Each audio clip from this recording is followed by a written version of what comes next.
host, Rick Ivanovich. Today, I'd like to welcome a friend and a fellow coach, Brad Reed. Hi, Brad.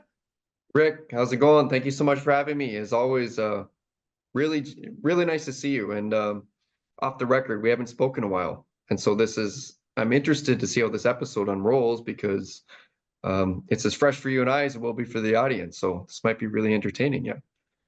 Absolutely. I'm sure it will be entertaining. Yeah, Mm. I really haven't seen you for a while. I don't know.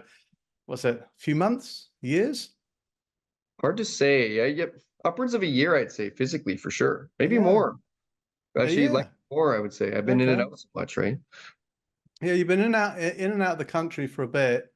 Now, I was going to introduce you. I just said, friend and fellow coach. I kept it simple because I didn't really know how to introduce you because I know you're going through such, you know, rapid change.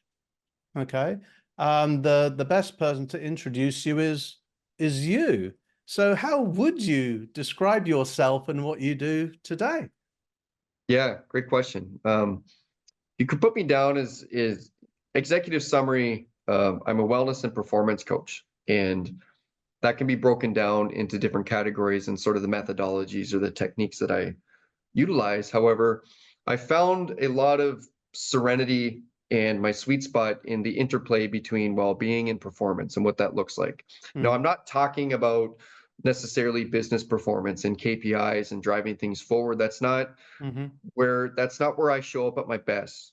I show up at my best Okay. when I'm looking at the heart-centered work, when we're exploring hmm like EQ, the body, meditation, mindfulness, um, hmm things that really hold us back at a deeper level, and examining those at a very human level with people. And it gets quite granular and detailed. I'll leave it at that. But if you can hybridize well-being and performance, not necessarily KPI-driven performance, just the ability hmm to feel, live a meaningful, joyful, fulfilling, and purpose-driven life, that's my thing. Almost all my It, clients are high performers, type A. Money's not a problem. Mhm. Success is not a problem. They're missing something. And I help bring them back to who they are, not what they're missing. And that tends to fill the void a little bit. So what does that look like? I heard that it tends to fill the void. So, they're coming to you because maybe there's an emptiness or something. Yeah. It's almost always like that inflection point that people can reach in life. Um, we'll say roughly between 35 and 45, where, success is not an issue. Status is not an issue. They've accomplished the career goals, or at least they're well on their way, and they genuinely feel disembodied, inauthentic, burned out. Really, it's almost like they're just on autopilot, automatons moving and doing in a certain direction, and they've forgotten or never really learned how to be, to ask those deeper questions like, who am I? What do I hmm want out of this life? What brings me genuine joy? And so we sort of work on this in a multitude of different facets to help people realize, again, to get connected back with who they are. Um, Long story short, there's a lot of clarity that comes when people get connected with that inner self. And that's a deep, deeply interesting process that I'm happy to get into. But executive summary, that's what I'm doing. Uh, but I'm curious. How did you end up doing this? Did you wake up one day and says, "Hey, I'm going to go fill that void"? Yeah, yeah.